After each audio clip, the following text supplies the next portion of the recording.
नमस्कार. माननीय मुख्यमंत्री, माननीय मुख्य सचिव, उपस्थित सर्व अधिकारी आणि सर्वांचे पालकवृंद.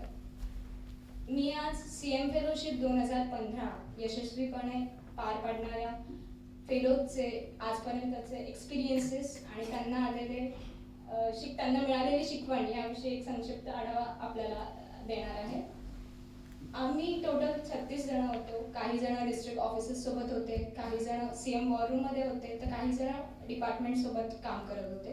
या सगळ्यांना मिळालेल्या असाइनमेंट्स मी एकदा सांगते.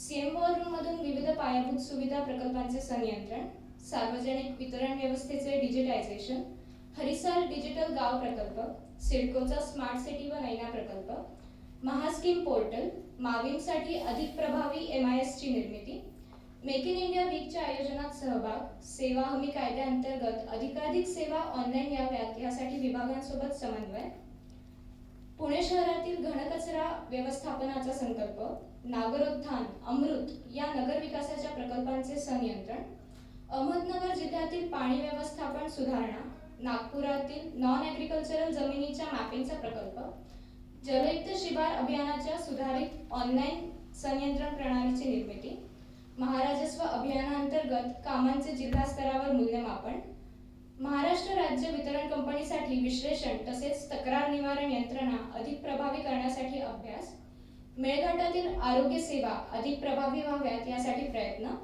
माळीण गावचे पुनर्वसन, रेशन कार्डचे आधार सीडिंग, जिल्हाधिकारी कार्यालयांचे वेबसाईट, ई-टपाल, सेवादूत यासारख्या नाविन्यपूर्वक उपक्रम. या सर्व असाइनमेंट्सवर काम करत असतानाच आम्हाला विधिमंडळाचे कामकाज अधिक जवळून पाहण्याचाही अनुभव मिळाला. माननीय अर्थमंत्री यांच्याशी आम्ही स्टेट बजेट या विषयावर चर्चा केली, तर शिक्षण मंत्र्यांशी आम्ही यूथ अँड एज्युकेशन याविषयी डिबेट सुद्धा केले.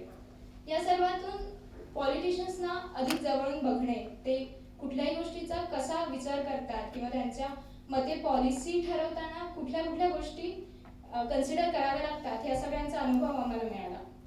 एरवी टीव्हीवरच पाहता येतील असे विविध मान्यवर जसे की आमिर खान, सत्यजित भटकळ यांना सुद्धा आम्हाला भेटता आले. त्याची एक्साइटमेंट वेगळीच होती. व्यावसायिकांसाठी आयकॉन असलेले रतनजी टाटा यांच्यासोबत सुद्धा आम्ही चर्चा केली.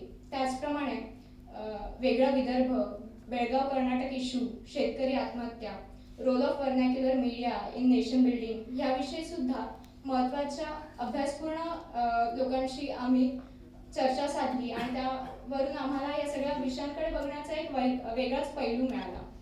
श्री प्रवीण परदेशी सरांच्या अध्यक्षतेखाली आम्ही दुष्काळग्रस्त गावांना भेटी दिल्या. त्या भेटी दरम्यान या गावांना आदर्श गावे म्हणून कसे डेव्हलप करता येतील यासाठी आम्हाला शासनाच्या विविध यंत्रणांमध्ये सूचना सुद्धा देता आल्या. फायनल रिपोर्ट तयार करताना मॅमने आम्हाला असं विचारलं की what was the best part of your fellowship. So we all were like ma'am working with you was the best part. पण तरीही आम्हाला असं सांगा वाटतं की आम्ही म्हणजे मॅम आम्हाला नेहमी सजेशन विचारायचे की याच्यावर तुम्हाला काय वाटतं. तर आम्हाला असं वाटायचं की आमचं कोण ऐकणार आहे, आम्ही किती सांगू, म्हणजे आमची लेवलच नाही आहे या हायरार्कीमध्ये कुठे. पण बेस्ट पार्ट वॉज आम्ही जे सांगायचं ते कुठेतरी इम्प्लिमेंट होतं हे आम्हाला दिसायचं आणि ते खूप मोटिवेटिंग होतं पुढच्या पूर्ण वाटचालीसाठी. पॉलिसी आणि Maharashtra anti social boycott act याच्या ड्राफ्टिंगमध्ये सुद्धा प्रिया मॅमने आमचा समावेश करून घेतला. म्हणून म्हणजे पॉलिसी कशी ऍक्च्युली लिहिल्या जाते ह्याचा सुद्धा आम्हाला अनुभव मिळाला.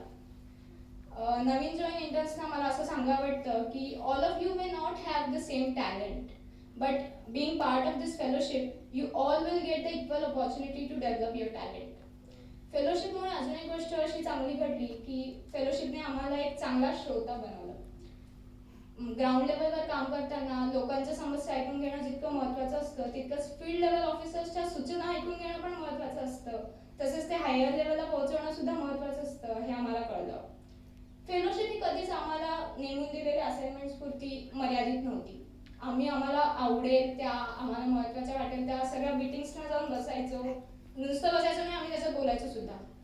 आणि त्याच्यामुळे म्हणजे मराठवाड्याचा दुष्काळ सारखी आपत्कालीन परिस्थिती किंवा मुंबई नागपूर मेट्रो या सगळ्या मीटिंग्सना आम्हाला बसता आलं, त्याच्याविषयी सूचना देता आल्या आणि या सगळ्यात मोठमोठे अधिकारी कसं वागतात, कसं बोलतात, त्यांची विचार करण्याची पद्धत काय असते, त्यांना किती सूक्ष्म पातळीवर नियोजन करावे लागते, त्याचप्रमाणे त्यांना किती अटीतटीचे निर्णय घ्यावे लागतात हे आम्हाला शिकायला मिळालं.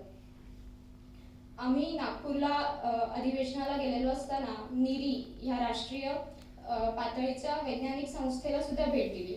तिथे अगदी रिमोट विलेजेसमध्ये सुद्धा कमीत कमी खर्चात वॉटर फिल्ट्रेशन प्लांट कसे उभारता येतील हे आम्हाला कळले. त्याच्यानंतर आम्ही मिहान प्रकल्पाला भेट दिली. तेथील आम्ही निर्वासितांच्या समस्या जाणून घेण्याचा प्रयत्न केला. VNIT नागपूरमधली भेट, इन्क्युबेशन सेंटर्सची भेट तर आमच्यातील कित्येकांना उद्योजक बनण्यासाठी प्रेरित करून गेली.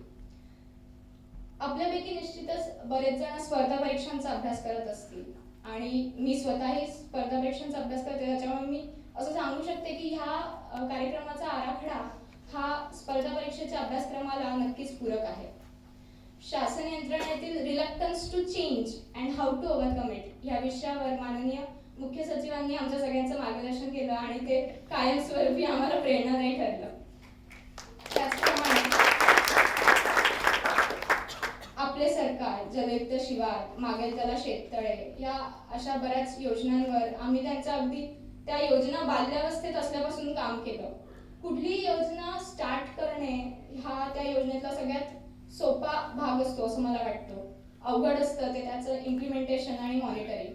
आता आमचं हे झालंय, नवीन फेलोजना मॉनिटरिंग बघायचंय त्याचं, ते त्यांच्यासाठी चॅलेंजिंग असणार आहे. फेलोशिपमुळे आमचा परिपूर्ण व्यक्तिमत्व विकास तर झालाच, पण एक देशाचा जबाबदार नागरिक म्हणून आपली जी मूलभूत कर्तव्य असतात ती पार पाडण्यासाठी आयुष्यभर पुरेल असे मोटिवेशन आम्हाला ह्या कार्यक्रमातून मिळाले. त्यामुळे मी आपल्या सर्वांचे, प्रिया मॅमचे आम्हाला या फेलोशिपमध्ये सामावून घेतल्याबद्दल आभार मानते.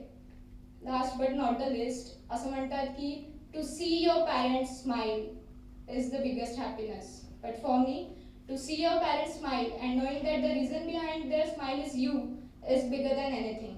सो आमच्यासाठी नेहमीच आधारस्तंभ असलेल्या आमच्या पॅरेंट्सचे सुद्धा मी आभार मानते आणि मी थांबते. धन्यवाद.